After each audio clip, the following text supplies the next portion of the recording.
Good morning. My name is Pat, and we're here at the Jack London State Park, which houses Jack London's beauty ranch, and we're sitting in front of the cottage that he spent the last 5 years of his life in.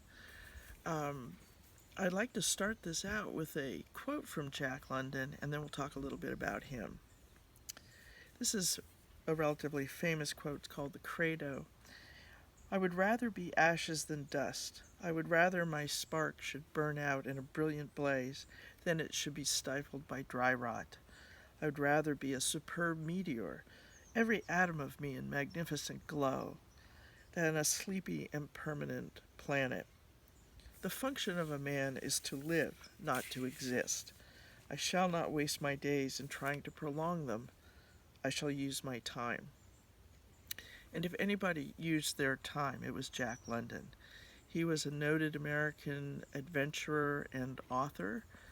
He was a socialist activist. He was an oyster pirate. He was a railroad riding hobo. He was a sailor of the South Pacific. He was a seaman as a 17-year-old on seal killing ships that traveled around Asia. He was a war correspondent on two separate occasions for the Mexican Revolution in 1914 and the Sino-Japanese War in Korea in 1904. In his short life, and Jack died at the age of 40, he produced over 50 books, hundreds of essays and articles. He was really a rock star, as we would conceive of one, him and his wife. In his time. His books and articles have been translated and are still taught in over 70 languages. He was one of the first celebrity endorsers of things like grape juice and men's suits. But that gives you an idea of how famous he was. He was also an extremely passionate man and very much a Renaissance man, if you will. He was very disciplined. He disciplined himself to write 1,000 words a day every day of his adult life, and by the end of his life, he was able to accomplish that mostly in a couple of hours in the morning, and spend most of his time on what was his other great obsession, and what we're going to talk about today, which is sustainable agriculture, or what he would have called scientific agriculture. Jack and his wife came up here from Oakland in 1905 for a vacation and fell in love with what is called the Valley of the Moon, which is Sonoma Valley in wine country in California, and decided to make a model farm to incorporate the best practices that he saw in Asia, which really initially sparked his interest in agriculture because there in the United States at that time, people would farm. Basically, the practice was you just farmed and farmed until you had essentially exhausted the land, and then you moved west. Well, when you're in California, you can't go any further west. And he was curious about in Asia how, for 4,000 years, the same group of people could be on the same plot of land and still producing crops. And why wasn't that something we did here? So he did a lot of investigating about that. He started out with a 130-acre farm here in 1905, and by 1913 he had uh, bought up 7 additional played out farms that total 1,400 acres, and that's been subdivided, but a lot of that's still part of the state park here. Uh, so he began to introduce techniques that he did a lot of studying about. So he researched at the University of California. He read every agricultural book he could get a hold of.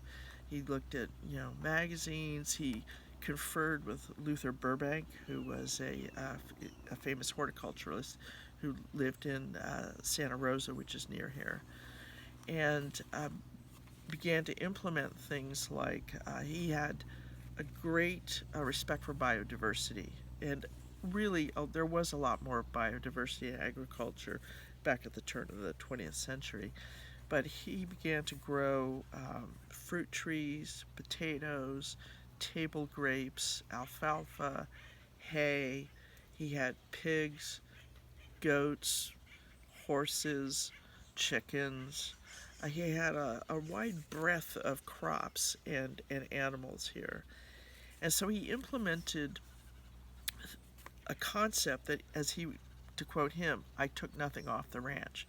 Everything, all the animal waste that was collected, and he had various clever techniques for doing that, was put out on the land. Land was left to, parts of the acreage were left to be fallow.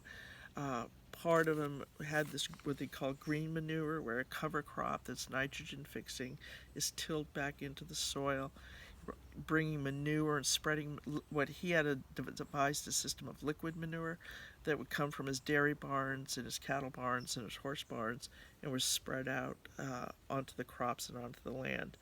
And he would get, in 1 year, 3 healthy crops, where everyone around him was getting, as he put it, 1/10 of one moderate crop.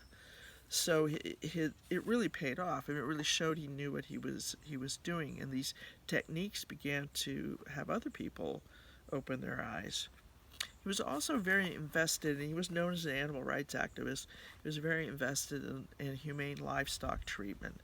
Um, One of the most famous things that he is known for is the Pig Palace, which was a moniker he got from the San Francisco newspapers because he spent a lot of money on this, but it was an award-winning, highly efficient piggery, and it was built in a circular shape with like pie-shaped wedges that a sow and her piglets would live in, with like a front porch where there's food and water, a roofed-over sleeping area, and a run at the back. And in the center of this was a tower where all the food could be taken by one man. One man could feed and water and clean up after 200 sows and piglets.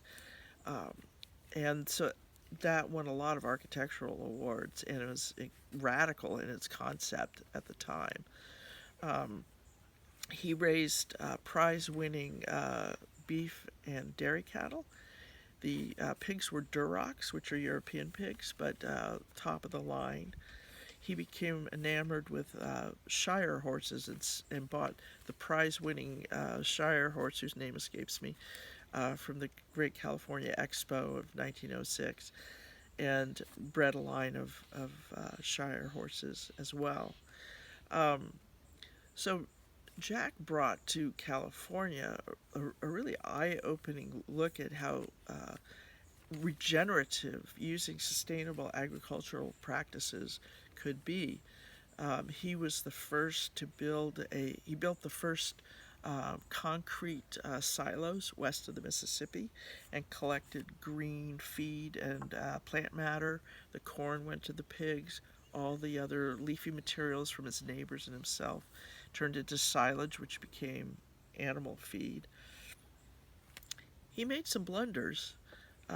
Here there are 65,000 eucalyptus trees, which he brought in as what he was hoping to be a cash crop for lumber. Unfortunately, it turned out, not just for him, but others who invested in these eucalyptus trees, that the gum wood that they got, or the gum tree they used, was not suitable for construction. So those trees are still sitting here, but that put him in a great deal of debt. As a result, he had to work even harder.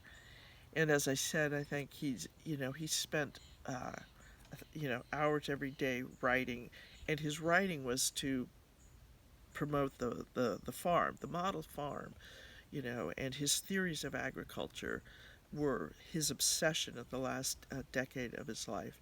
And that's what he believed would be his most outstanding legacy. As he says in one of his quotes is, "I wrote for no other purpose than to add to the beauty that now belongs to me. I write a book for no other reason than to add 300 or 400 acres to my magnificent estate.